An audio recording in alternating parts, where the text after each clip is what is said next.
Alright, in 10.6, we're going to divide complex numbers. So far we've added, subtracted, and multiplied complex numbers. Today we are dividing. So what you need to understand is there's this thing called a complex conjugate. Okay, look at the difference. If you start with a complex number here, its conjugate looks like this. Only thing changing is the middle sign. Notice this one has a plus.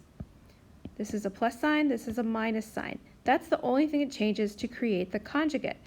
The purpose of the conjugate is so that we can get rid of I, the imaginary component of the number. Because if you multiply a complex number times its conjugate, the I will disappear. And that's really important when we are doing division. So let's see how this actually works. So let's multiply two conjugates together and see what happens. So if I look at this one, 2 plus I times 2 minus I, if I FOIL this, I get 4 plus 2I minus 2I minus I squared. Well, the middle two terms fall out, and then I have 4 minus I squared. Well, we know we can't leave it like that. We have to say 4 minus a negative 1, which means 4 plus 1, which means my answer is truly a 5. So notice the imaginary part is gone. Let's try number 2. If I FOIL this, I have 9 minus 6I plus 6I minus 4I squared. Okay, I didn't mention it, but notice these are conjugates. The plus is here, the minus is here, so they're conjugates. Now let's combine like terms. So these two middle terms will fall out just like before, and I'll have 9 minus 4I squared is negative 1, so it's really 9 plus 4, which makes the answer 13. Again, the imaginary component is gone. Number 3, negative 4I times 4I. Now, these are different. They are conjugates, but there's just no real portion to them. There's no A value, a real part of the complex number. It's just the imaginary part. So notice you can have a conjugate. One's just negative, one's positive. So if I multiply these, I get negative 16I squared, which we rewrite that as negative 16 times negative 1, which gives me a positive 16. So the reason that we have to mess with conjugates is because when we do division, we do not want to leave an I in the denominator. That is a big fat rule we never want to do. So write this down. Never leave I in the denominator. It's a big fat no-no. So how do we do this? Here's the plan. To overcome this, we want to multiply the denominator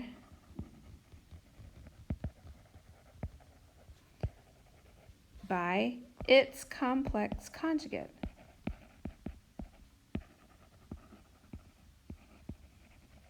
All right, that is the plan. That's our game plan here as we carry on. Now let me show you how to do this on some other questions. All right, let's try this first equation. So we said the plan was to multiply the denominator by its conjugate. So 1 plus 4I is the conjugate. Now watch this. I need to do that on the bottom, but it means I also need to do that on the top so that this whole thing is just equal to 1, and I'm not changing the value of the original. I'm just multiplying it by 1 essentially. So now let's FOIL this. When I FOIL the top, I get 2 plus 8I plus 3I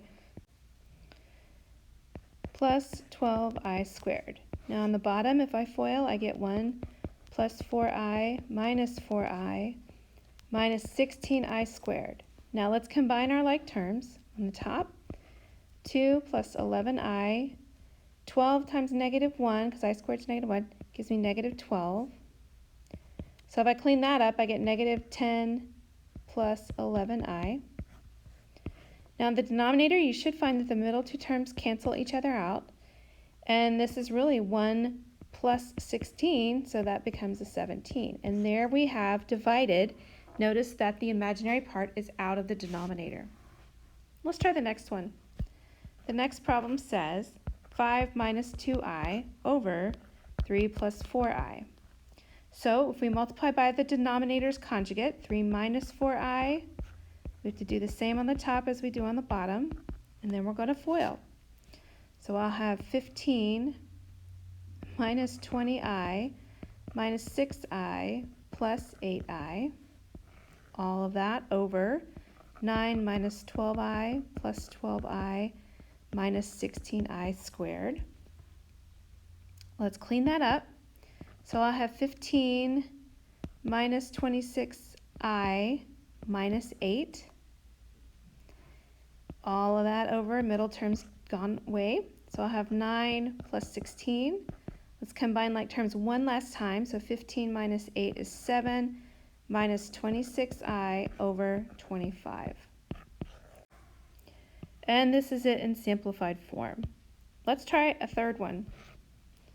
This one looks like this, 4 minus i, all of that over 6i. Okay, so again, the rule is multiply by the conjugate of the denominator. So what's the conjugate of this? Well, it's just negative 6i. What you do to the bottom, you have to do to the top. So let's multiply. Now we're not really doing FOIL, we're just distributing on the top, right?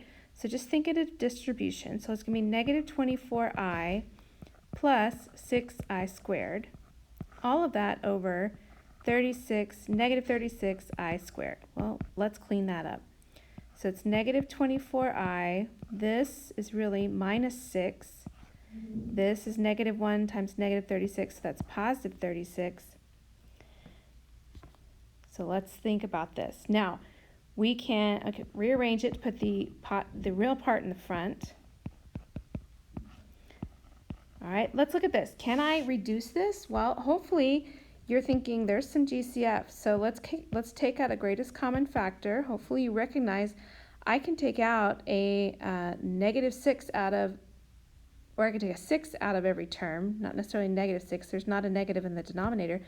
But if I take a 6 out, that gives me a negative 1 minus 4i, and I can factor out a 6 out of the bottom. That becomes 6. So look, I've reduced it down to negative 1 minus 4i over 6. That is the reduced form. So sometimes you can do a GCF and clean it up. Sometimes you can't. So just be aware to always double check before you end a problem. Let's try this one last one. 1 over 3 minus I squared. All right. Now, let's clean this up first because we need to get this denominator figured out. So if I have 3 minus I times 3 minus I, that will give me 9 minus 3i minus 3i plus I squared, right? Now if I clean this up, I'm going to have 1 over 9 minus 6i minus 1, which then gives me 1 over 8 minus 6i. All right, so now this is just cleaning up the original question. This is not even finishing the question. Now, I want to divide 1 by 8 minus 6i. Now we go back to what we were doing before. We're going to multiply by its conjugate. This time it's 8 plus 6i. Thankfully, it's just distributing on the top on this guy. So 8 plus 6i, and the bottom I'm foiling, so I'll have 64 plus 48i minus 48i minus 36i squared. Now maybe you're getting to the point that you recognize these middles are going to fall out every time, and that's perfectly good. 8 plus 6i, I'll have 64. It won't be minus 36, it'll be plus 36. So I'll have 8 plus 6i over 100. Now it's time to think about GCF. What can I take out of both the top and the bottom? Well, I can take a 2 out of each term. So 4 plus 3i over 100. I can divide that 100 by 2 and get 50.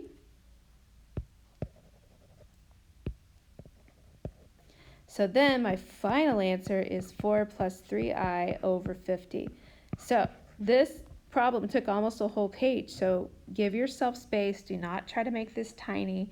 Make your work logical and understandable as I grade it. All right? Hopefully this helps, and don't be afraid to ask questions. Good luck.